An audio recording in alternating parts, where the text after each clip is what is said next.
महाराज, विक्रम तर जातीने कुंभार आहे. त्या विक्रमासोबत आपल्या राजकुमारीचा विवाह कसा करता येईल? राजकुमारीचा जर विवाह विक्रमासोबत जर केलं तर सगळे नगरवासीय काय म्हणतील, स्वैरेधार्य काय म्हणतील, आणि त्यांच्यामध्ये आपली काय इज्जत राहील, असं सुमती नावाचा प्रधान आपल्या शुभविक्रम राजाला म्हणतोय. राजाने मोठा यज्ञ सोहळा आयोजित केलेला होता. राजाला पुढे मुलबाळ नव्हतं आणि राजा वृद्ध असल्यामुळे राज्यगादीवर बसवण्यासाठी आपल्या जावयालाच राज्यगादीवर बसवावं आणि त्याच्याच हातामध्ये सगळं राज्य द्यावं. राजाने मोठा यज्ञ सोहळा आयोजित केला. हत्तीच्या सोंडेमध्ये माळ दिली आणि ती हत्ती ज्या पुरुषाच्या गळ्यामध्ये माळ घालेल त्याला या अवंती नगरीचा राजकुमार घोषित करायचे, अशी आट ठेवून राजाने हत्तीच्या गळ्यामध्ये, हत्तीच्या सोंडेमध्ये माळ दिली. मोठा उत्सव सुरू आहे आणि त्या उत्सवामध्ये हत्तीनं माळ सगळं नगर धुंडाळून एका कुंभाराच्या पुत्राच्या गळ्यामध्ये घातली. त्याचं नाव होतं विक्रम. आता त्याला राजकुमार राज्यगादीवर बसवायचं. तो जातीने कुंभार आहे आणि त्याची जात पाहिल्याशिवाय त्याचा राजकुमारी सोबत विवाह कसा करायचा हा प्रश्न सुमतीने राजासमोर मांडला. काय आहे ही संपूर्ण कथा जाणून घेऊया नवनाथ भक्तिसाराच्या अध्याय 27. हरी वक्रतुंड महाकाय सूर्यकोटी समप्रभ निर्विघ्नं कुरु मे देव सर्वकार्येषु सर्वदा. गुरुर्ब्रह्मा गुरुर्विष्णु गुरुर्देवो महेश्वरा गुरुर्साक्षात् परब्रह्म तस्मै श्री गुरवे नमः. वसुदेवसुतं देवं कंसचाणूरमर्दनं देवकी परमानन्दं कृष्णं वन्दे जगद्गुरुम्. अलंकापुरी पुण्यभूमी पवित्र तेथे नांदतो ज्ञान राजा सुपात्र. तया ठविता घडो पुण्यराशी. नमस्कार माझा तया संत श्री सद्गुरु ज्ञानेश्वरासी. कुंडलीक वरदे हरी विठ्ठल श्री ज्ञानदेव तुकाराम ज्ञानेश्वर महाराज की जय. कपिवर्य महारुद्र हनुमान की जय. श्री नवनाथ महाराज की जय.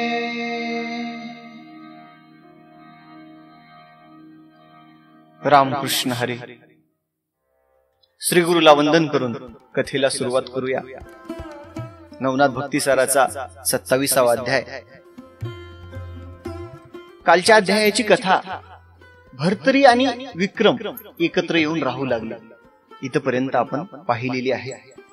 आता इथून पुढचा वृत्तांत आपण ऐकूया.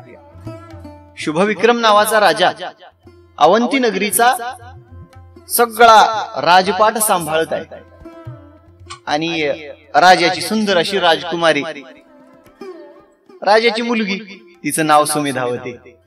सुंदर असं राज्य आहे, परंतु राजाला पुढे पुत्र संतान काही नव्हतं आणि राजा वृद्ध झाला होता. एकुलती एक राजकुमारी आहे सुमेधावती. एके दिवशी राजा आणि प्रधान विचार करत बसले, आपल्याला तर पुढे आता मुलगा नाही, एवढं मोठं संपूर्ण हे राज्य आहे, कोणाच्या हातामध्ये द्यावं? आपल्याला तर पुढे वारस नाही, कोणाला राज्यगादीवर बसवायचं? हा मोठा प्रश्न राजाच्या मनामध्ये घुमू लागला. राजाने आपली समस्या प्रधानासमोर मांडली.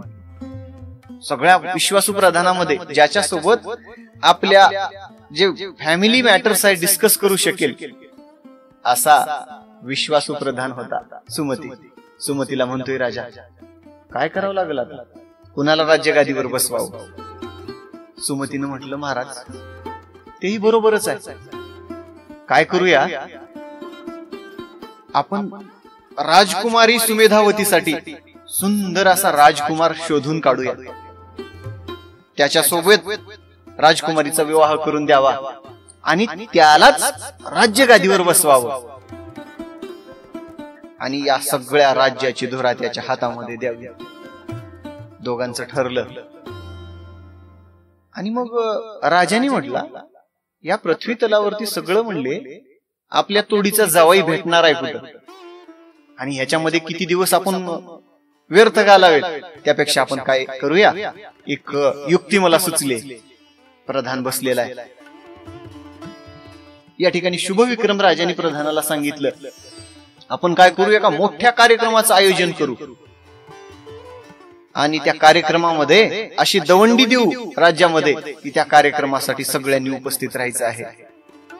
आणि त्या कार्यक्रमामध्ये गजराजाच्या सोंडेमध्ये माळ द्यायची आणि संपूर्ण नगरीमध्ये फिरवायचं.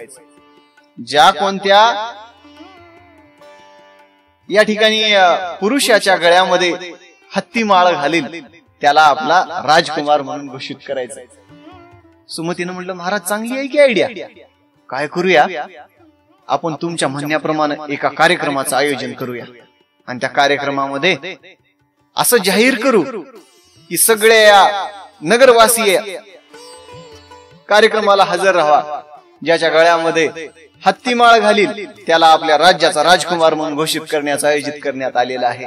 अशी दौंडी गावामध्ये पिटवली. सगळ्या नगरामध्ये, अवंती नगरीमध्ये एक शुभ मुहूर्त पाहून कार्यक्रमाचं आयोजन केलं. शुभ मुहूर्त जवळ आला आणि ठरलेल्या दिवसाप्रमाणे मोठ्या यज्ञ सोहळ्याचं आयोजन केलं. सगळ्या देश विदेशातल्या राजांना त्या ठिकाणी बोलवलं आणि संपूर्ण नगरीचे पुरुष त्या ठिकाणी जमले. सगळ्याला असं वाटू लागलं की हत्तीनं आपल्या गळ्यामध्ये माळ घाला, तर राजकुमार व्हायचं भाग्य मिळणार आहे आणि सगळं राज्य आपल्याला भेटणार आहे. आणि सगळ्याच्या मनामध्ये एक उत्कंठा होती की म्हणले, आपण राजकुमार नाही जरी झालो, या राजाचा राजकुमार होतोय कोण. सगळ्याच्या मनामध्ये या ठिकाणी उत्साह दाटून आला, भरून आला. उत्साहपूर्वक वातावरण आहे आणि अशा आनंदी वातावरणामध्ये पूजा समारंभ केला. सगळ्या राज नगरी म्हणजे राजवाडा होता. संपूर्ण राजवाड्याला फुलांनी, सगळं रांगोळ्यांनी सगळा राजवाडा तयार केला, सजवलं आणि गुरुवर्याला बोलून घेऊन कार्यक्रमाचा शुभारंभ करून हत्तीच्या गळ्यामध्ये, हत्तीच्या सोंडेमध्ये माळ दिली. आता त्या ठिकाणी कथा कशी झाली की जो विक्रम आहे, विक्रम नगरीमध्ये राहत होता. भर्तरी आणि विक्रम या अवंती नगरीला पहारा देण्याचं काम विक्रमावर ठेवलेलं होतं आणि पहारेकरी होता. दररोजच्या प्रमाणे आता कसं आहे, राजाच्या घरचा कार्यक्रम असला तर पहारेकऱ्याला कसं हे करता येईल, बाहेरूनच राज्य म्हणजे बाहेरच्या राज्यकर्त्यांनी जर आक्रमण केले, पहारेकऱ्यांना रात्रंदिवस सज्ज राहावं लागतं. विक्रमाने काय केलं, नेहमीप्रमाणे पहारा देण्यासाठी उंच उंच भिंती होत्या, त्या भिंतीवरती रक्षकांना बसवलं जायचं. पहारा देण्यासाठी तो नित्यनेमाप्रमाणे त्या ठिकाणी येऊन पहारा देण्यासाठी सज्ज झाला. इकडं कार्यक्रम सुरू आहे आणि हत्तीच्या सोंडेमध्ये माळ देऊन संपूर्ण नगरामध्ये हत्तीला फिरवत आहेत. पाठीमागे राजा बसलेला आहे. मोठ्या अशा अंबारीवरती छत्र चामर युक्त असणारा राजा, कुरुवर्य, राजकुमारी सगळे वाजत गाजत या ठिकाणी वरात निघाल्यासारखं निघाले. सगळे लोक मागे मागे मागे फिरत आहेत. आता हत्ती कुणाच्या गळ्यात माळ घालतो की, हत्ती कुणाच्या गळ्यात माळ घालतो की.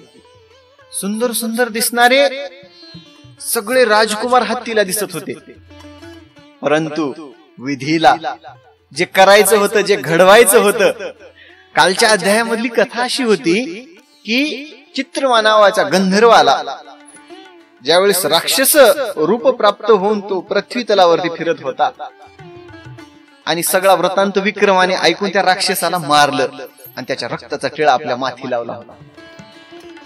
आणि ठरल्याप्रमाणे त्या राक्षसाला जो मारेल तोच या राज्यगादीवर बसेल. ही कथा कशी जुडलेली आहे आणि त्याप्रमाणे आता हा विक्रम राज्यगादीवर कसं बसेल ऐका. हत्ती पुढे पुढे चालत आहे, पाठीमाग राजा, सगळं राजाचं सैनिक. आता सगळ्याच्या मनामध्ये उत्सुकता निर्माण झाली, कोणाच्या गळ्यामध्ये घालतो. हत्ती सगळं नगर धुंडाळून धुंडाळून या ठिकाणी ज्या पहारेकरी होते त्या ठिकाणी येऊन थांबला. राजाने आदेश दिला, या पहारेकऱ्यापैकी कोणाच्या गळ्यात घालून. पहारेकऱ्यांनो खाली या. सगळे खाली आले आणि हत्तीला विक्रम दिसला. हत्तीला विक्रम दिसल्याबरोबर विक्रम आपल्या जवळ येण्याच्या अगोदर हत्ती त्या विक्रमाजवळ चालून गेली आणि विक्रमाच्या गळ्यामध्ये आपल्या सोंडीतली माळ घातली. माळ घातल्याबरोबर सगळीकडे वाद्यांचा गजर होऊ लागला. एकच सगळीकडे जय जयकार घुमू लागला. राजकुमार की जय हो, राजकुमार की जय हो. आणि आपल्या नगरीचा राजकुमार कोण झाला, कोणाच्या गळ्यामध्ये हत्तीनं माळ घातली, सगळे पाहण्यासाठी उत्सुकतेने सगळेजण त्या ठिकाणी गर्दी केले, गोळका केले. आणि ठरल्याप्रमाणे राजानं त्या विक्रमाला आपल्या पालखीमध्ये बसवून घेतलं. अतिशय आनंदाने तो सोहळा वाजत गाजत राजमहालामध्ये येऊन पोहोचला. आणि ज्यावेळी ते राजमहालामध्ये येऊन पोहोचले, आता विक्रमाला राज्यगादीवर बसवायचं. परंतु त्या ठिकाणी प्रधानानं एक चिंता व्यक्त केली. महाराज, या विक्रमाला आपण राज्यगादीवर बसवण्यापूर्वी या विक्रमाचं कुळ काय, गोत्र काय, जात कोणती, धर्म कोणता, हे सगळं आपण पाहावं आणि सगळ्यांची पडताळणी झाल्यानंतर राज्यगादीवर बसवावं. मग तुमच्या मनामध्ये प्रश्न पडेल, मग ह्याची जात पात धर्म पंथ सगळं बघायचं होतं, मग हत्तीच्या गळ्यामध्ये माळ कशाला दिली होती? तुम्हाला ह्याचं कुळ आणि गोत्र जर बघायचं होतं तर त्याचंही उत्तर पुढे आपल्याला मिळणार आहे. आणि तो जो सुमती नावाचा प्रधान होता, राजाने सांगितलं, बघा म्हणले विक्रमाचं कुळ गोत्र कोणतं आहे. कमट नावाच्या कुंभाराच्या घरी विक्रम राहत होता. विक्रमाची आई, तिचं नाव सत्यवती. सत्यवती कुणाची कन्या? सत्यवर्माची कन्या. आणि सुरोचन नावाच्या गंधर्वासोबत विवाह केला. तो शाप झाल्यामुळं गाढव झाला होता. आणि गाढवाचं लग्न आपण कालच्या अध्यायामध्ये, त्याच्या अगोदरच्या अध्यायामध्ये पाहिलं.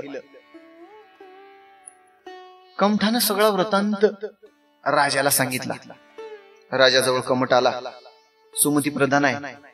त्याला विचारलं, कुंभारा, तुझाच आहे का पुत्र हे विक्रम? नाही महाराज, हा पुत्र माझा नाही. तुम्हाला मी सगळी हकीकत सांगतो. आणि हा पुत्र सुरोचन गंधर्वाचा आहे. राजाने म्हटलं, सुरोचन गंधर्व स्वर्गलोकामधला? कसं काय, त्यामागची काय कथा आहे? संपूर्ण कथा सांगितली. आणि कमठ सांगतोय, महाराज, सुरोचनाला श्राप लागल्यामुळं तो या पृथ्वी तलावरती गाढव रूपाने, गर्धव रूपाने वावरू लागला. आणि ज्यावेळी त्याच्या पुत्राचं मुख पाहिल त्यावेळी तो शापामधून मुक्त होणार होता. आणि सत्यवर्मा राजाची जी राजकन्या आहे ही आहे सत्यवती. आणि या सत्यवतीचा पुत्र हा विक्रम आहे. सगळ्यांनी बघितले, म्हणले गंधर्वाचा पुत्र आहे विक्रम. सगळ्याला आनंद झाला आणि सगळ्यांनी या ठिकाणी जल्लोष त्या ठिकाणी साजरी करायला सुरुवात केला. अवंती नगरी 7 मोक्षपुऱ्यामधली ही मोक्षपुरी होती अवंती. आणि जो मिथिलेचा राजकुमार आहे, मिथिलेमध्ये राज्य होतं सत्यवर्माचं. आणि मिथिलेवरती ज्या राजाचं राज्य आहे सत्यवर्मा, त्या सत्यवर्माचा हा नातू आहे विक्रम. सगळ्याच्या लक्षात आल्याबरोबर एका राज परिवारासोबत आपला विवाह होत आहे. सगळ्यांनी या ठिकाणी विवाहाची तयारी सुरू केली. सगळेजण विवाहाच्या तयारीला लागू लागले.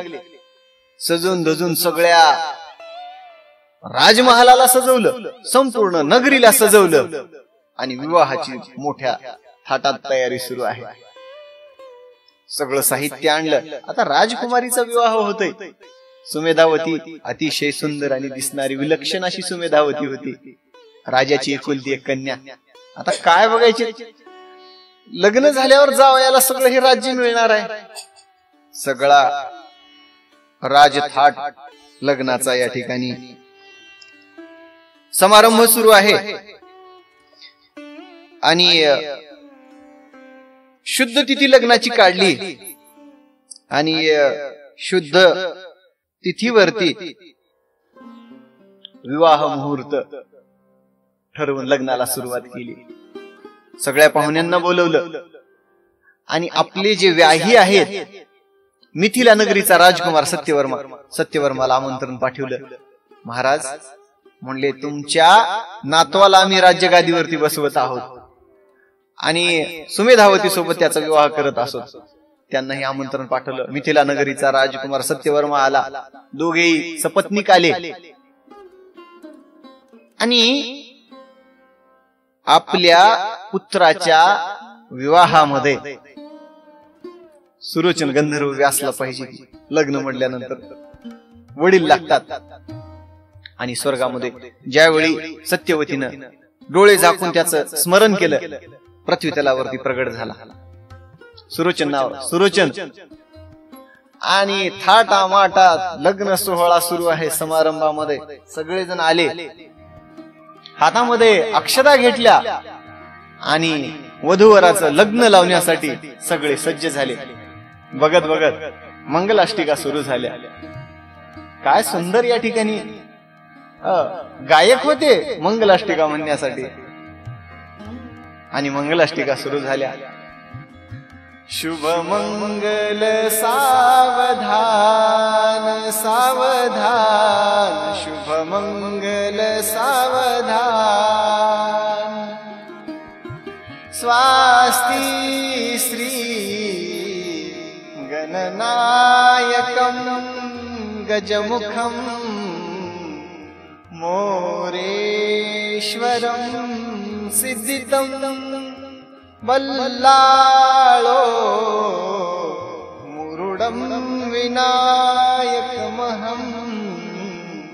चिन्तामणि हेवरं रामे राजन संस्थितं गणपति कुर्या सदा मंगलं सावधान.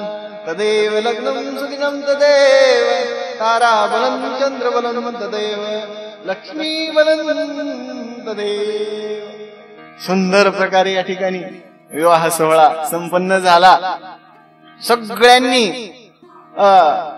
वधूवराला आशीर्वाद दिले. सगळे आप्तेष्ट आले होते. सुरोचन गंधर्व त्या ठिकाणी आलेला होता. सुरोचन गंधर्व, भर्तरी आणि थाटामाटात राजकुमारी सुमेधावतीचा आणि विक्रमाचा विवाह झाला. विवाह झाल्याबरोबर या नवरदेवाला त्याच ठिकाणी त्याच दिवशी राज्यगादीवरती बसवलं. आणि तोही सोहळा अतिशय अपूर्व असा सोहळा. सगळ्या राज्याची धुरा विक्रमाच्या हातामध्ये दिली. सुरोचनाने पाहिलं आपला पुत्र या ठिकाणी राज्यगादीवरती बसलेला आहे. आणि कालपर्यंत द्वारपाळ होऊन फिरणारा विक्रम आज त्याच्या डोक्यावरती राजाचं छत्र आलं. अतिशय सुंदर सोहळा आहे. आता मिथिला नगरीचा जो राजा सत्यवर्मा आलेला होता, सत्यवर्मानं पाहिलं आपल्या नातवाचं लग्न झालं आणि त्यानं आपली संपूर्णच्या संपूर्ण नगरी दान म्हणून विक्रमाला दिली. आता विक्रमा कालपर्यंत द्वारपाळ होता हो, आज मिथिला नगरीचा बी राजा आणि अवंती नगरी दोन्हीच्या दोन्ही नगरी त्याच्या राज्य शासनाखाली आल्या. काय आनंद सोहळा आहे त्या ठिकाणी. आणि संपूर्ण सोहळा असताना विक्रमाचं लक्ष भर्तरीवर गेलं. विक्रमाने मनाच्या ठिकाणी विचार केला, सगळंच्या सगळं हे आपल्याला आज राज्यपद भेटलंय, राज्यगादीवरती आपण बसलेलो आहोत, हे सगळं कुणामुळे शक्य झालंय? विक्रमामुळे शक्य झालंय. आणि विक्रमाचे आपल्यावरती खूप मोठे आपले भर्तरीचे आपल्यावरती खूप मोठे उपकार आहेत. आणि काय करायचं, भर्तरी आता काही झालं तर भर्तरीला आपण सोडायचं नाही. त्याच्यामुळे आपल्याला एवढं राज्य पद भेटलं, राज्यगादीवरती बसलं. आणि सगळ्या सुरवरांनी, स्वर्गाधिकातल्या देवांनी जय जयकार करून त्या ठिकाणी सुंदर असा सोहळा पार पाडला. आणि सुरोचन किती दिवस राहिला त्याबद्दल थोड्याशा 1-2 ओव्या घेऊया.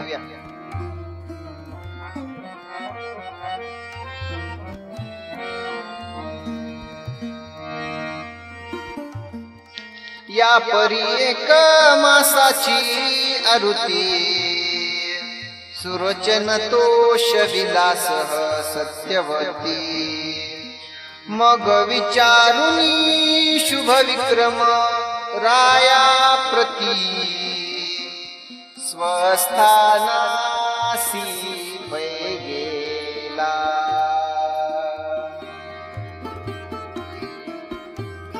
एक महिन्यापर्यंत सुरोचन राहिला. आणि 1 महिना झाल्यानंतर शुभ विक्रमाचा या ठिकाणी निरोप घेतला. महाराज, मी 1 महिना या ठिकाणी राहिलो, आता मला आज्ञा द्या, स्वर्ग लोकीमध्ये मला जाऊन माझा कार्यभार पाहू द्या. आणि विक्रमाची आज्ञा घेऊन सुरोचन गंधर्व निघाला. आणि येरीकडे आता दिवसेंदिवस लोटले. आता आपल्याला ज्या कथेची गोड आहे त्या पिंगलेची कथा या ठिकाणी सुरू होणार आहे.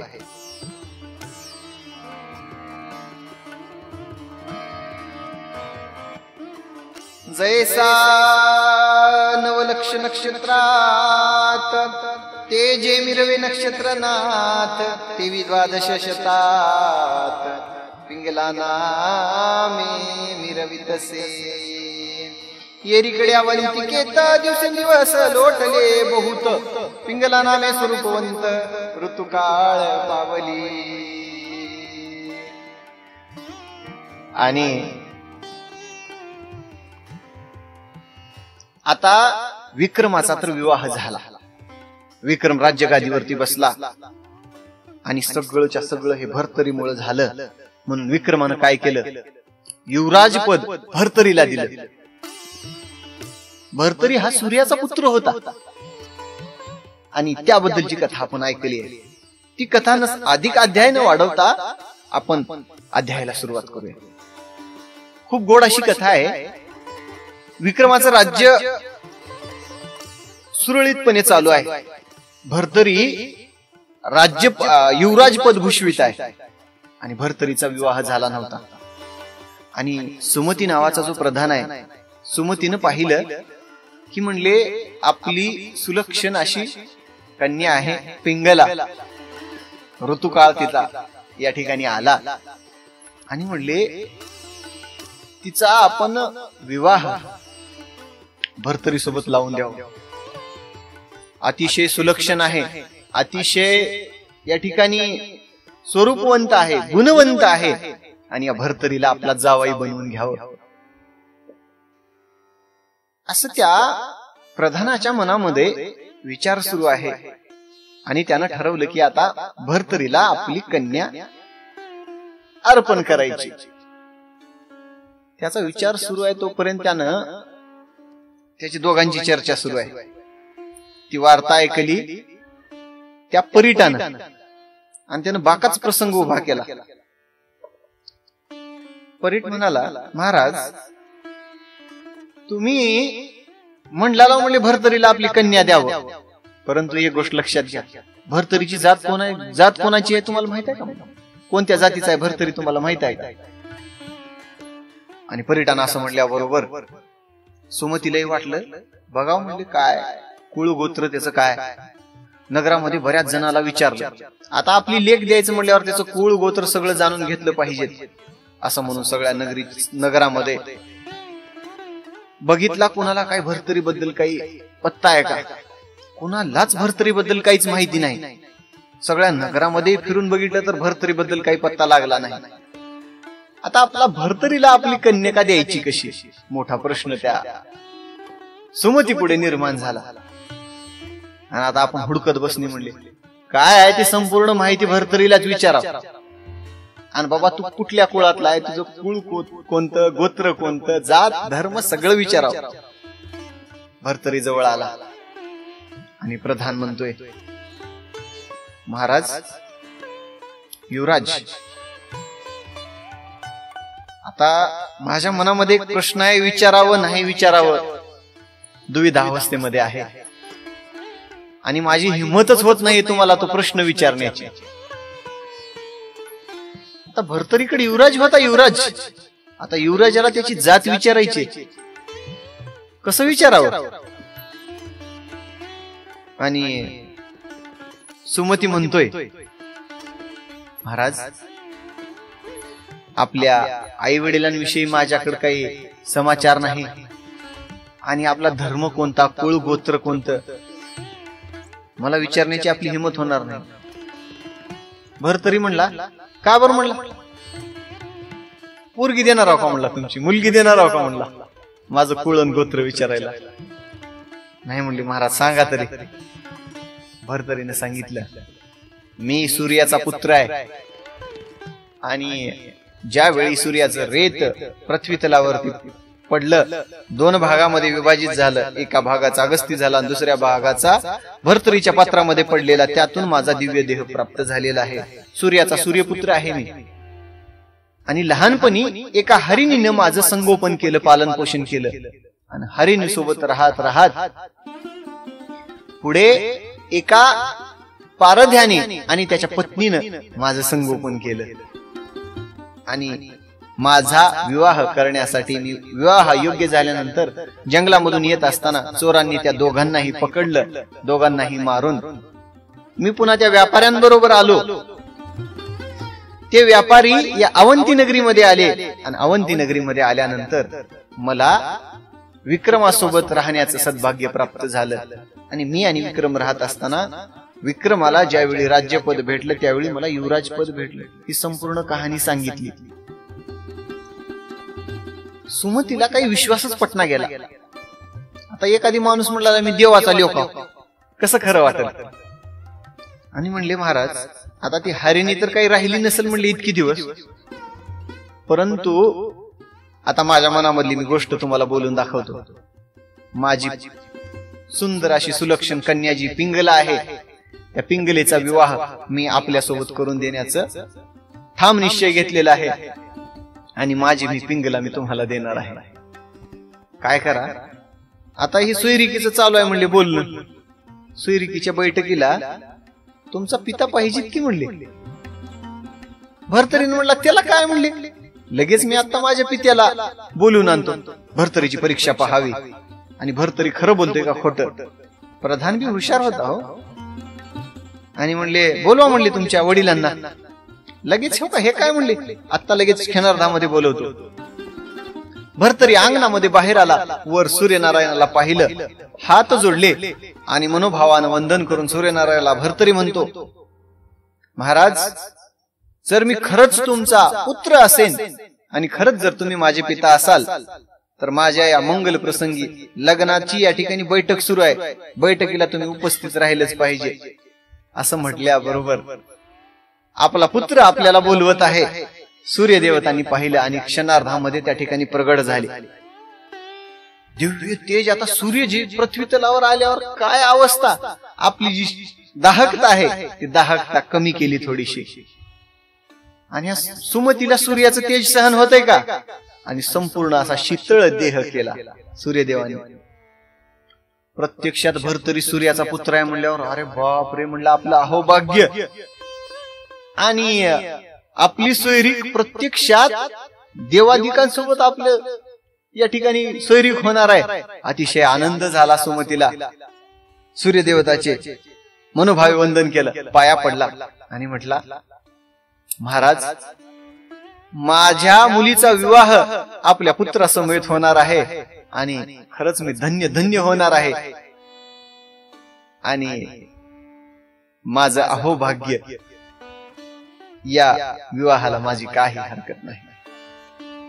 सूर्यदेवतानं सांगितलं, म्हणले सुमती, भर्तरीच्या जन्माविषयी इतर काही प्रश्नचिन्ह तू निर्माण करू नकोस.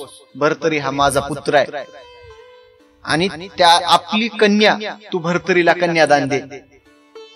एक गोष्ट लक्षात घे, तू जर एक हट्ट धरलास की महाराज तुम्हाला लग्नामध्ये यावंच लागेल आणि पिता लग्नामध्ये पाहिजे, परंतु तू एक गोष्ट लक्षात घे, मी येतो लग्नाला बाबा, परंतु माझी दाहकता ह्या कुणालाही सहन होणार नाही बर का.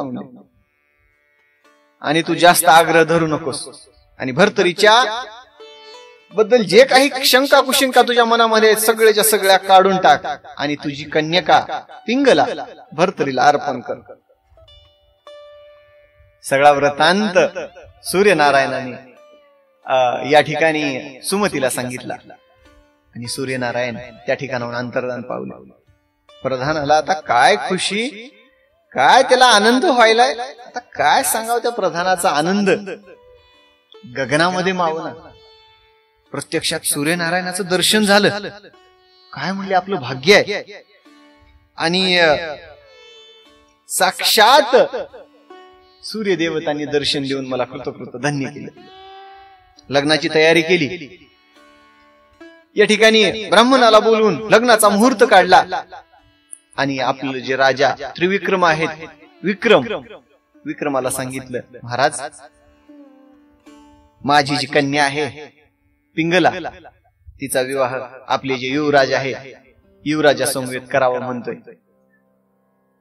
विक्रम राजांनी म्हणले, ठीक आहे म्हणले, आनंदाची गोष्ट आहे, तुमची कन्या तुम्ही विक्रमाला आपलं भर्तरीला अर्पण करावी म्हणताय, आनंदाची गोष्ट आहे, करा लग्नाची तयारी. आणि लग्नाची जय्यत अशी तयारी सुरू झाली.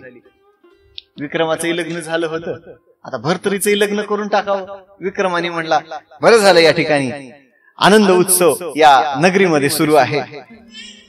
सगळीकडे आनंदाचं वातावरण आणि संपूर्ण या नगराला सजवलं. हो, युवराजाचं लग्न व्हायचं म्हणल्यावर प्रधानाची कन्या या भर्तरी सोबत तिचा विवाह आहे. सगळी विवाहाची प्रसंग, सगळी विवाह घटिका निश्चित करून लग्नाच्या तयारीला लागले आणि सुंदर असा मुहूर्त पाहून भर्तरीचा विवाह पिंगलीशी लावून दिला. थाटामाटात लग्न सोहळा पार पडला. आणि या लग्नासाठी कोण कोण हजर होते? त्रिविक्रम राजा, त्याची पत्नी सुमेधावती, म्हणजे आता राणीच म्हणावं लागेल, राणी सुमेधावती, राजा त्रिविक्रम, सत्यवर्माची पत्नी सुरोचन गंधर्व आणि सगळी मंडळी या विवाह सोहळ्यासाठी उपस्थित. थाटामाटात लग्न सोहळा पार पडला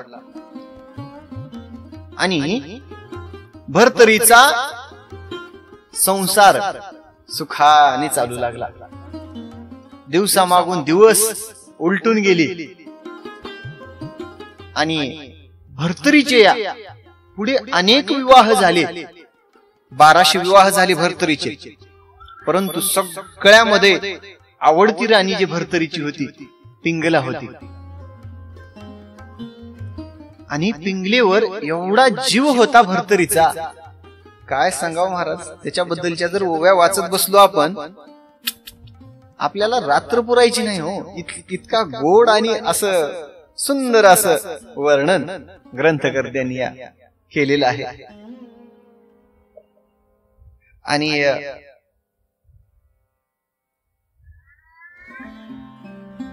एक गोड अशी ओवी आहे, घेऊयाच. राजाचा जीव कसा होता.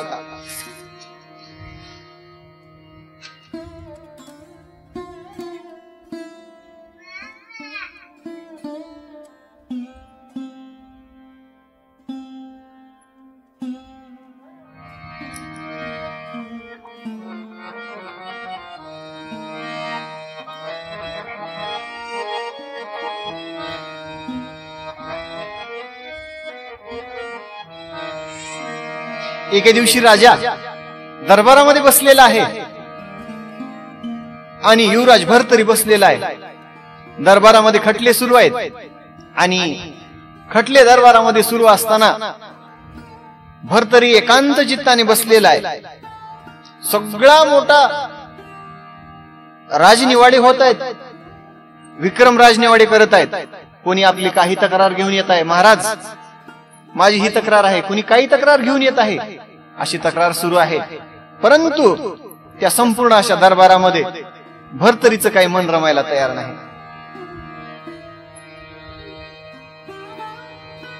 सभा मंडपी राया असता परिपिंगले सवदे सदा चित्ता. राया सही न गमे राया सही न गमे तिथे पाहता घडोघडी पाहतसे. अहो एक क्षणभर सुद्धा पिंगलेला सोडून भर्तरीला करमत नव्हतं. क्षणाक्षणाला पिंगलेकडे यावं, तिचं मुख पाहावं, समाधान वाटायचं. पाहुनिया पिंगलेचे वदन मग राया सुचे कारभार पूर्ण. जैसे अमलिया पूर्ण सदा मल पाहिजे. ग्रंथकर्त्यांनी खूप गोड असं वर्णन केलेलं आहे. भर्तरीचा जीव पिंगलेवर किती होता ते तुम्हाला शब्दामध्ये जर सांगायचं झालं, ग्रंथकर्ते म्हणतात एखाद्याला व्यसन आहे, एखाद्या गोष्टीचं व्यसन आहे, त्याला बार बार बार बार त्या व्यसनाकडे जसा तो व्यसनी जातो ना, एखाद्याला जर तंबाखू खाण्याचं जर व्यसन असेल, बार बार बार बार खिशातली डब्बी काढतोय, चुन्ना काढतोय, चालू झालं. सारखं त्या तंबाखू खाणाऱ्याला जसं तंबाखू लागते, त्या व्यसनाधीन झालेला तो जीव, तो देह, त्याच प्रकारे भर्तरीचा जीव पिंगलेवरती होता.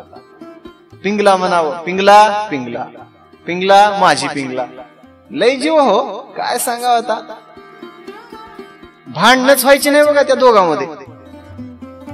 तर एवढं दोघा पती पत्नी मध्ये प्रेम म्हणल्यावर भांडणाचा विषयच येणार नाही की हो. माझी बायको, माझी राहणी, माझी महाराणी, काय गोड आहे, काय पिंगलेचं काय वर्णन.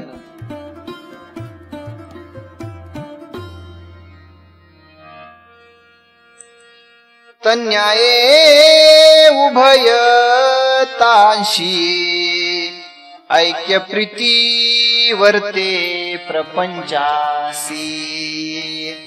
ऐसे लोटता बहुत दिवसी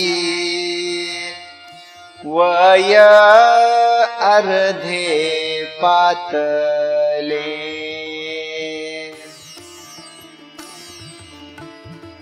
संसार कसा आहे लक्षात घ्या.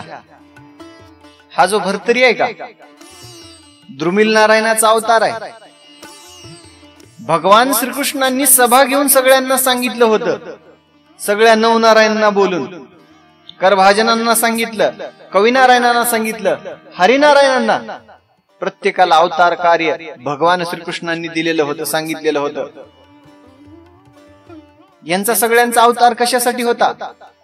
कलियुगामध्ये धर्म स्थापन करायचा, कलियुगामध्ये सत्य धर्म वाढवायचा. यांच्यासाठी भगवान श्रीकृष्णांनी सगळ्या नवनारायणांना अवतार कार्य सांगितलं होतं. आणि त्याच द्रुमिल नारायणाचा अवतार असलेला भर्तरी या सूर्यरेताचे 2 भाग झाल्यानंतर एक भाग लोमेश ऋषीच्या घटामध्ये पडला. अगस्ती मुनी त्या भागाचा झाला आणि दुसऱ्या भागाचा कौलिक ऋषीच्या भर्तरीच्या पात्रामध्ये पडलेला हा भर्तरी झाला. आणि हे द्रुमिल नारायण होते. संसारामध्ये भले भले भले अडकून राहिले. प्रत्यक्षात देवाचा अवतार होता. मनुष्य रूपामध्ये पृथ्वी तलावरती अवतार घेऊन पृथ्वी तलावरती सत्य धर्म वाढवायचा. भगवान श्रीकृष्णांनी सगळ्याला सांगून पाठवलं होतं. आणि हा भर्तरी लग्न, मुलं, लेकर बाळ, बायका, बायकोर बायको, बायका करण्यावर आहे. 1200 बायका केल्या हो. परंतु सगळ्यात आवडती बायको पिंगला. आहा ग पिंगला, माझी पिंगला. नुसतं पिंगला म्हणायचा. पिंगलेचं वेड लागून गेलं.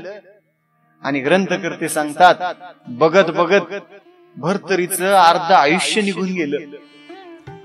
अर्ध आयुष्य निघून गेलं. एके दिवशी काय वृत्तांत झाला ग्रंथकर्ते निवेदन करतात. एके दिवशी पारधी लागोनी राव जातसे घोर विपिनी. तोवरुनी पाहे मित्रावरुनी चंद्र दृष्टीने. एके दिवशी भर्तरी शिकारीसाठी निघाला. नगरामधून बाहेर पडला आणि बाहेर ऊन लागू लागलं त्याला. सूर्यनारायणाची नजर भर्तरीवरती पडली. परंतु एका पित्याची नजर कशी असते? चंद्रदृष्टी हो. सूर्य तप्त असतो, परंतु शीतळ अशी चंद्राची चंद्रदृष्टीनं आपल्या पुत्राकडे पाहिलं. पाहता परी विचारी मनात कि मम वीर्याचे उदेले सुत. एक अगस्ती दुसरा भर्तरीनाथ.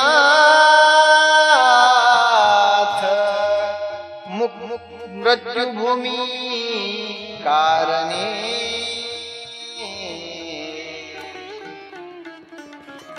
सूर्यदेव आकाशातून पाहत आहेत. 2 माझे पुत्र. हा माझाच पुत्र आहे का?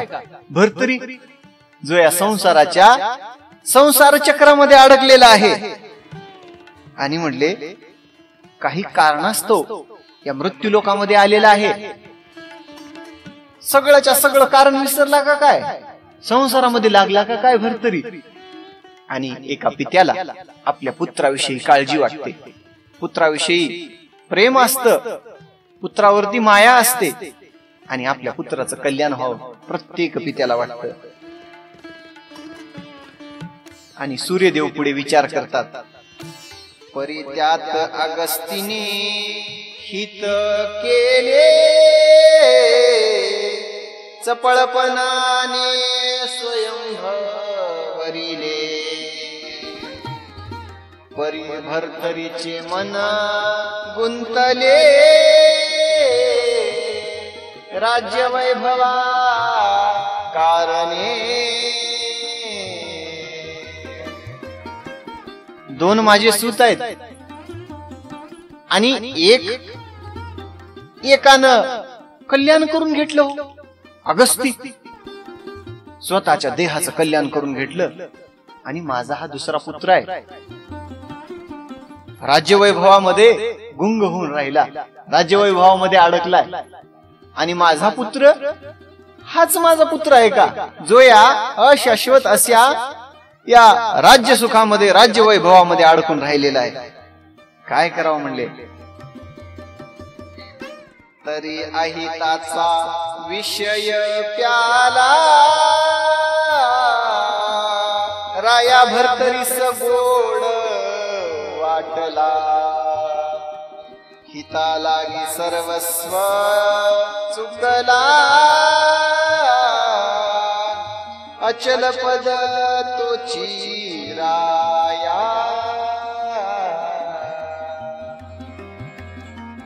आणि या भर्तरीला कडू असणारा हा विषय गोड वाटत आहे. आणि गोड असणारा या भगवंताचं नाम कडू वाटत आहे. असंच आहे संसार. संसारी जीवाला कसा आहे संसार विषय लागे गोडू. या संसार अतिशय गोड लागते हो. कडू विषय तो लागे गोडू म्हणले. असंच आहे या संसाराचं. आणि संसारामध्ये मन गुंतलेला हा भरतरी त्याचं अर्ध आयुष्य निघून गेलं. आणि सूर्यदेव विचार करत आहेत, तरी हा विषय पदापासून कैसा सुटेल स्वबुद्धीने, याचे हित याज कारणे प्राप्त कैसे होईल की. याचं हित याला कसं प्राप्त होईल. संसारामध्ये संसाराच्या विषयामध्ये अडकून राहिलेला हा भरतरी आहे. एक पिता आपल्या पुत्राविषयी चिंता व्यक्त करत आहे.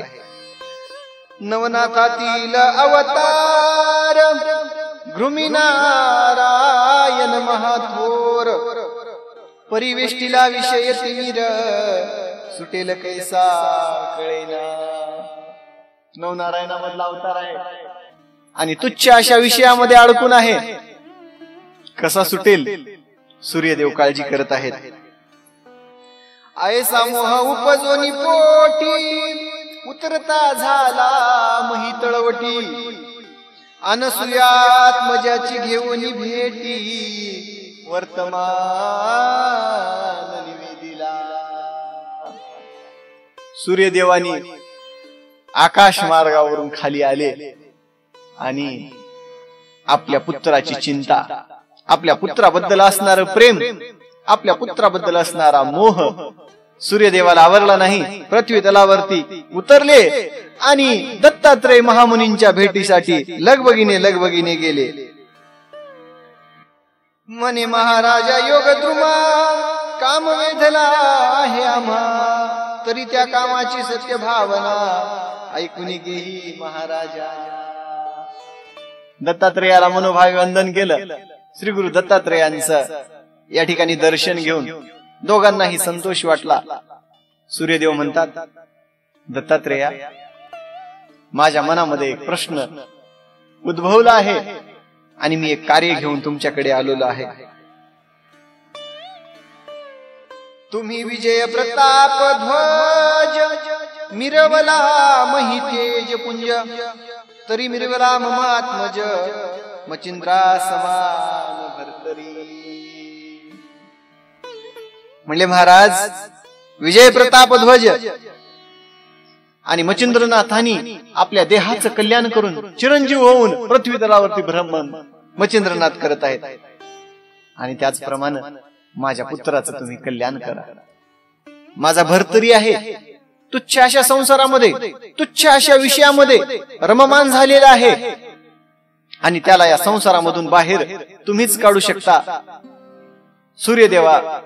सूर्यदेवतांनी मनोभावे दत्तात्रयांना वंदन करून आपल्या मनामध्ये जो भाव होता तो बोलून दाखवला. तू राय पंथ मिरवून सच्चिच्छ मिरविले जगात रत्न, ते चित्ती मम नंदन प्रविष्ट करी याची जगी. यावरी बोल्या नसूया सुत. श्री दत्तात्रय म्हणतात, सूर्यदेवता, मी असताना तुम्ही चिंता करण्याचं काय कारण आहे. चिंता न करी भरतरीनाथ, माझे प्रसाद जाण सत्य जगा माझी मिरवेल. आणि मी सांगितल्याप्रमाणे माझ्या प्रसादानं या संपूर्ण या पृथ्वी तलावरती तिन्ही लोकांमध्ये चिरंजीव होईन भरतरीनाथ मिरवेल. हे पूर्वीच भविष्योत्तर आहे समर्था मम गोचर, दिदले उत्तर केले वागुत्तर मम वचनी सर्वथा. तरी आता संशयासीन राहावे, आता स्वस्थ चित्त असावे. मी यत्न करून भरतरी रावणात पंथी मिरवीन. तुम्ही काळजी करू नका. मी यापूर्वीच सांगितलेलं आहे की माझा शिष्य आहे हा भरतरी. मी यावर गुरु कृपा करणार आहे आणि संपूर्ण भूतलावरती चिरंजीव होऊन मिरवणार आहे. तुम्ही चिंता करण्याचं काही कारण नाही. आणि नाथपंथामध्ये अतिशय दिव्य असा होऊन नाथपंथाचा या ठिकाणी प्रसार करणार आहे, प्रचार करणार आहे. तुम्ही चिंता करण्याचं काही कारण नाही. आणि तुम्ही आता संशय करू नका. ऐसे बोलून या श्रीनंदन बोलविता मित्रावरून आपण त्याची घडी कृपा करून भरतरी पासे जातसे. आता आपल्या शिष्यावर गुरु दत्तात्रय कृपा करणार आहे, परंतु ती कृपा सहजासहजी करणार नाही. कशी करणार आहेत, काय प्रसंग आपल्या शिष्यावरती ओढवणार आहेत, ऐका कथा. लगेच दत्तात्रेयांनी गुप्तवेश गुप्त झाले आणि भरतरी जवळ आले. एके दिवशी भरतरी आता अगोदर सगळा थाटमाट लवाजमा सगळं घेऊन भरतरी शिकारीसाठी निघालेला होता.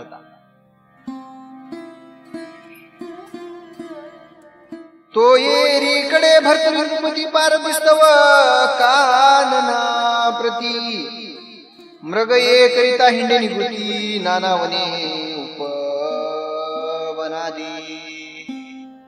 भरतरी शिकारीसाठी निघालेला आहे, सोबत सवे सेना अपरिमित सगळीच्या सगळी सेना आपल्या सोबत घेतलेला आहे. आणि आज शिकार करायची शिकारीसाठी निघालेला भरतरी आपल्या सोबत सगळा सेना संभार घेऊन थाटामाटात लवाजमा घेऊन निघालेला आहे. हे मत गटी शृंगार सहित पाखरा झालरी शोभती मुक्त अलंकारे कुंदन युक्त रत्ने मिरवी नवविध. सगळ्या घोड्यांना सगळ्या हत्यांना रत्नांच्या झालरी पांघरलेल्या आहेत आणि सुवर्ण रत्नांच्या झालरी पांघरलेले ते हत्ती घेऊन सगळी सेना संभार घेऊन भरतरी शिकारीसाठी निघालेला आहे.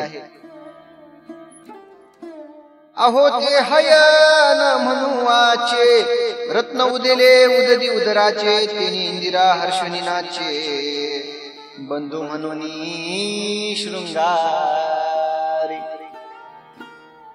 अहो ते हय म्हणजे घोडा, ती घोडे नाही हो, प्रत्यक्षात या ठिकाणी शुभ्र वर्ण असणारे दिव्य आणि तेजपुंज सगळेच्या सगळे घोड्यावर आपली सेना संभार घेऊन काय थाटामाटात निघायला ग्रंथकर्ते वर्णन करतात. त्याची नीती एक लक्ष दिन समान गज प्रत्यक्ष विशाळ शुंडादंड सुलक्ष चंद्र तेज मिरवले मिरवले परी कैसे भावे हिंदू समानले बंधू भावे म्हणून सर्व पूर्ण स्वभावे चमत्कार दावी तसे. आणि त्या ठिकाणची कथा आहे का, सगळ्या सेना संभार घेऊन भरतरी निघालेला आहे. आणि दत्तात्रय आता त्या ठिकाणी काय चमत्कार दाखवणार आहेत लक्षात घ्या.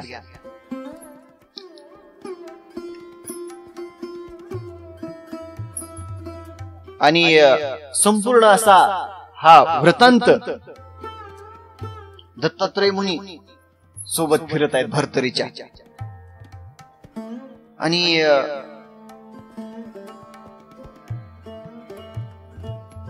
शिकारीच्या शोधामध्ये निघालेले शिकार पाहत आहेत.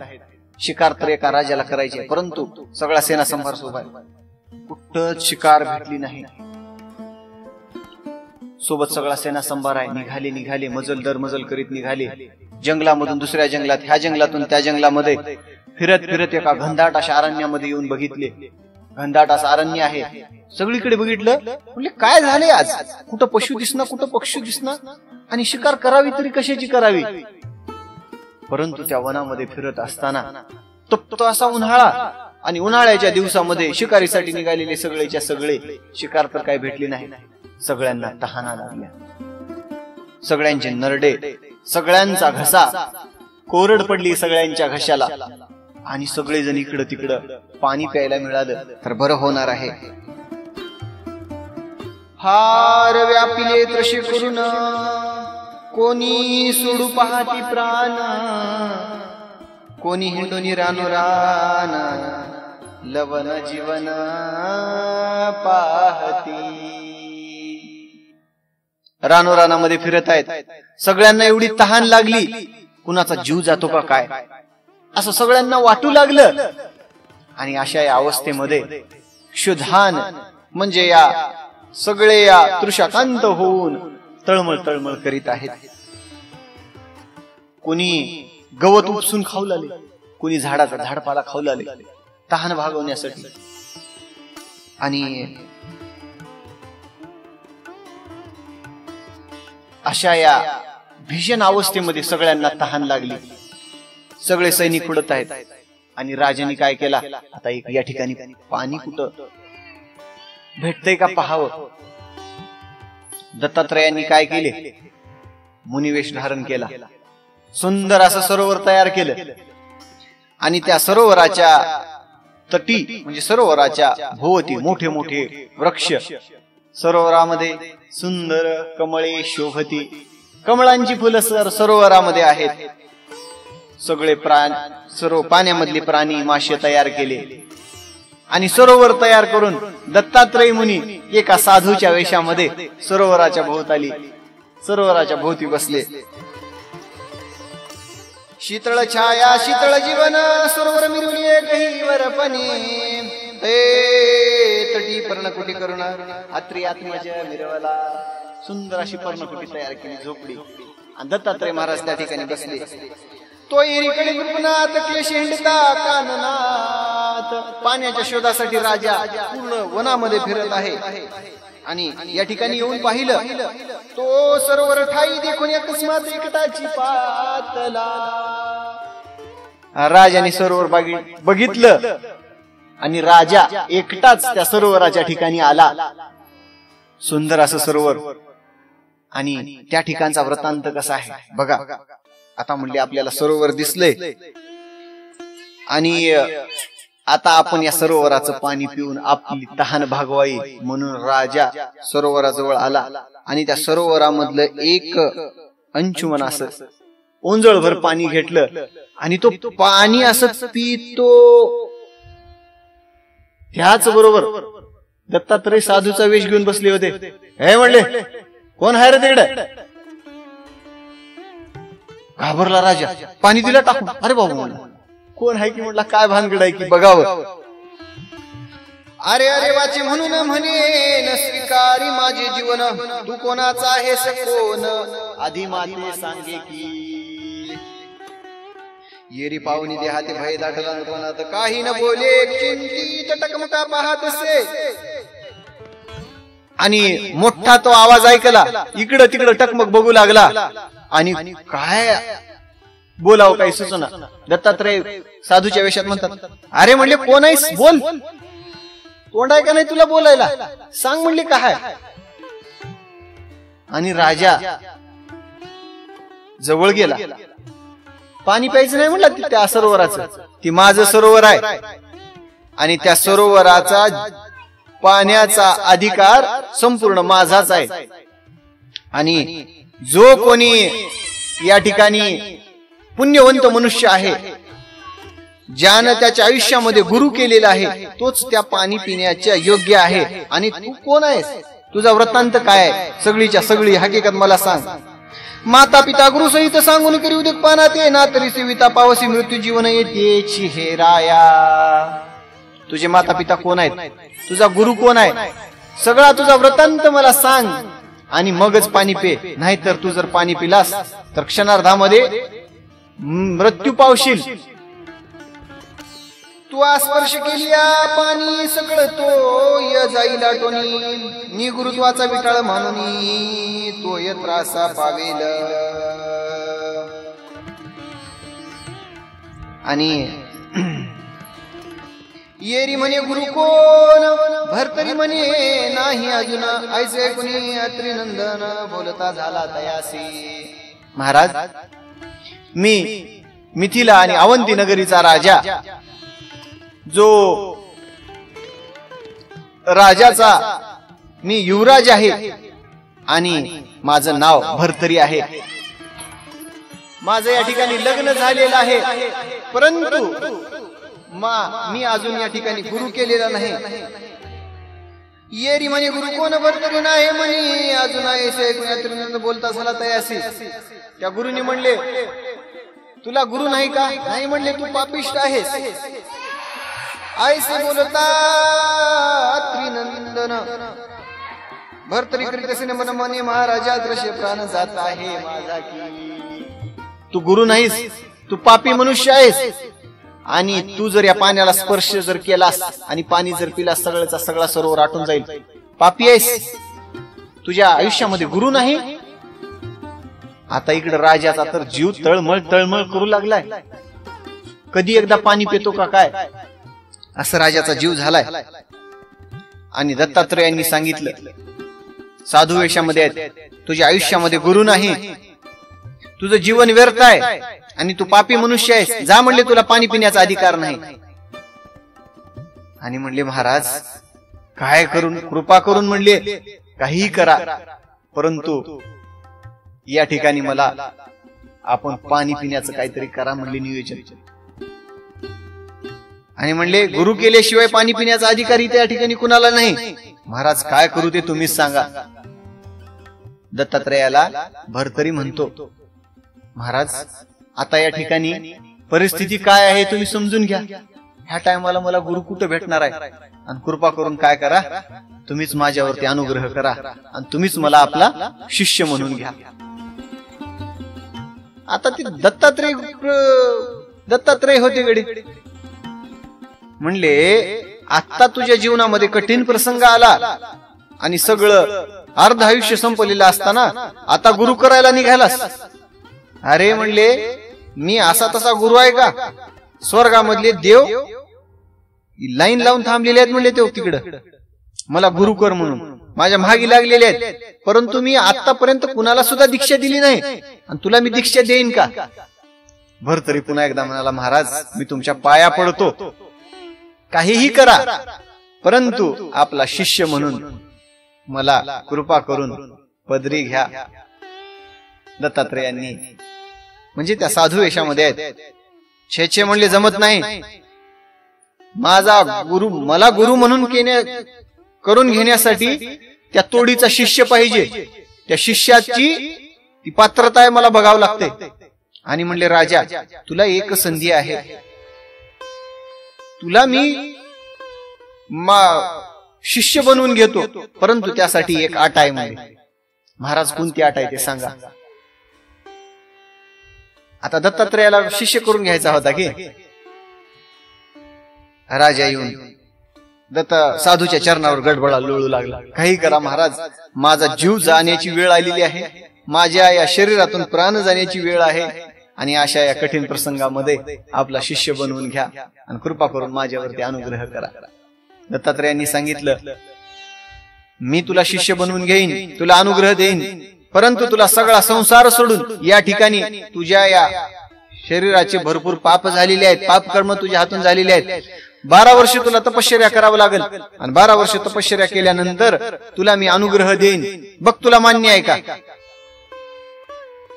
भरतरीने म्हटलं, महाराज आपण 12 वर्ष तपश्चर्या करण्याचं सांगता, मी संसारिक मनुष्य आहे, मला पत्नी आहे, आणि पुत्र झाल्याशिवाय पत्नीच्या या कर्मातून मी मुक्त होत नाही. माझं जे कर्म आहे, माझा जो पती धर्म आहे, तिला पुत्र झाल्याशिवाय मी त्या धर्मातून मुक्त होणार नाही, आणि पुढे पुत्राचे लग्न हे ते नाहीत, आणि आपल्या माता पित्यांचं श्राद्ध केल्याशिवाय मी त्यांच्या कर्मातून मुक्त होणार नाही, त्यांच्या बंधनातून मुक्त होणार नाही. संसारिक जीवाला महाराज अनेक बंधनं असतात, आणि या बंधनातून मुक्त झाल्याशिवाय मी तपश्चर्येला बसू शकत नाही, आणि कृपा करून माझ्यावरती अनुग्रह करा. काय करा? काहीतरी तुम्ही तिसरा पर्याय काढा. दत्तात्रेयांनी म्हणले, ठीक आहे, तुला काही अवधी देतो मी. भरतरीने सांगितलं, महाराज मला 12 वर्षाचा अवधी द्या, 12 वर्षाचा काळ द्या, आणि 12 वर्षातून मी सगळ्या या कर्मातून मुक्त होतो, आणि मग या ठिकाणी तपश्चर्येला बसतो. दत्तात्रेयांनी म्हणले, बघ म्हणले, 12 वर्ष कठोर तपश्चर्या करायची, सगळ्या संसारामधून विरक्त होऊन तपश्चर्या करून आपल्या देहाचं कल्याण करून घ्यायचे, त्यानंतर मी तुझ्यावरती कृपा करेन. असं म्हटल्याबरोबर तुला या ठिकाणी संकल्प, आपल्या या हातावरती जल घेऊन संकल्प सोडावा लागणार आहे तुला, की मी 12 वर्षानंतर या ठिकाणी येईल, तपश्चर्या करीन आणि आपला संकल्प पुरा करेन. आता भरतरी पर्यायच नव्हता दुसरा काही, संकल्प विकल्पामध्ये अडकला. एकीकडे म्हणले या ठिकाणी गुरुवर याचं कबूल करावं तर 12 वर्ष तपश्चर्या करावं लागेल, संसारातून विरक्त व्हावं लागेल, आणि एकीकडे आता पाणी पिण्या गेलं तर माझा जीव जातो. अशा विकल्प अवस्थेमध्ये राजाने म्हणला आता काही करून पाणी प्यायचं करावं. साधूवर याच्या पाया पडला आणि म्हणले महाराज मी पाणी पितो गडे, काही करून पाणी पितो आणि मला कृपा करून दीक्षा द्या. ठेव का म्हणले. हातावरती आपल्या जल घेतलं. मी 12 वर्षानंतर या ठिकाणी येईल. हा भरतरी हातावरती जल घेऊन अभिवचन देत आहे. 12 वर्षानंतर या ठिकाणी येऊन तपश्चर्येला बसीन आणि संसारापासून मुक्त होईल. मुक्त होऊन आपल्या तपश्चर्येच्या कार्याला लागून विरक्त होईन संसारामध्ये. हातावरती जल घेऊन पृथ्वी तलावरती सोडलं आणि मग दत्तात्रयाने म्हणले पे म्हणले आता पाणी प्यायला काही हरकत नाही. आणि भोगावतीला या ठिकाणी पाचारण केलं. भोगावतीला बोलवलं आणि कामधेनूला सांगितलं सुंदर अन्नधान्याचं या ठिकाणी निर्माण करा. राजाने जीवन पिला, जल पिला आणि काही कालानंतर दत्तात्रयांनी आता आपली ओळख करून द्यावी म्हटले. काही काळ गेल्यावर दत्तात्रयांनी सांगितलं आपल्या पूर्ण वेशामध्ये आले आणि फक्त एक झलक दिली आपल्या दर्शनाची आणि मी दत्तात्रय अत्री नंदन दत्तात्रय आहे. आणि आपली सांगितल्यावर भर्तरीला आश्चर्यचकित वाटला. प्रत्यक्षात दत्तात्रयांनी आपल्यावरती अनुग्रह केला. दत्तात्रयांनी आपल्याला दर्शन दिलं, आपल्या जन्माचं सार्थक केलं आणि भर्तरीला आनंद झाला. प्रत्यक्षात दत्तात्रयाचं दास्यत्व आपल्या या देहाला लाभणार आहे आणि गुरु दत्तात्रय असल्यावरती आपल्या देहाचं कल्याण झाल्याशिवाय राहणार नाही. सगळे सैनिक हुडकत हुडकत आले. महाराज म्हणले इथं हाय का म्हणले पाणी. बरं झालं म्हणले आम्हाला सगळ्यांना तहान लागल्या होत्या. सगळ्यांनी पाणी पिलं. कामधेनूला सांगितलं होतं. कामधेनूने सुंदर अशा पक्वानांच्या राशीच्या राशी निर्माण केल्या. सगळ्या सैनिकांनी जेवण केले. भोगावती नदीचं या ठिकाणी पाणी पिलं आणि तृप्त असे सगळे झाले. आणि आता पुढच्या अध्यायामध्ये 12 वर्ष लोटल्यानंतर दत्तात्रय कृपा कशी करतील आणि पिंगलेच्या प्रेमामध्ये अडकलेला हा राजा, पिंगलेच्या प्रेमामध्ये अडकलेला भर्तरी पिंगलेच्या प्रेमातून बाहेर कसा पडेल. संसारामध्ये एवढा लागलेला जीव संसाराच्या जीवातून बाहेर कसा पडेल. काय ते वृत्तांत, संपूर्ण वृत्तांत आपण पुढच्या अध्यायामध्ये जाऊन घेऊया. मग चमुसहित नृपनाथ भोगावतीचे स्नान करिता उत्तम अन्न स्वीकारुनी समस्त दर्शन करोनी चालिले. कामधेनू स्वर्गस्थानी पाठवणी अदृश्य झाला मुनी. येरीकडे मृगया करोनी भर्तरी गेला गावात. कामधेनून सगळ्यांना तृप्त केलं आणि दत्तात्रयांची आज्ञा घेऊन कामधेनू स्वर्गामध्ये गेली. आणि सुंदर असा तो सरोवर निर्माण केलेला होता, नदी निर्माण केलेली होती, ते गुप्त झाले.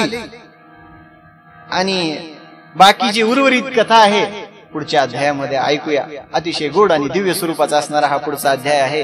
सर्व श्रोत्यांनी ती कथा श्रवण करावी, ग्रंथकर्ते निवेदन करतात. तरी आता पुढे श्रोती कथा स्वीकारावी सुधार संपत्ती. धुंडी सुद्धा मालू वदेल उक्ती नरहरी प्रसादे करुनिया. नरहरीच्या प्रसादाने धुंडी सुद्धा मालू कवी पुढच्या अध्यायाची कथा सांगतील. सगळ्या श्रोत्यांनी ऐकावे. स्वस्ती श्री भक्ती करता सार समत गोरक्ष काव्य किमयागार. सदा परिस्रोत भाविक चतुर 27 समाध्याय गोडहा.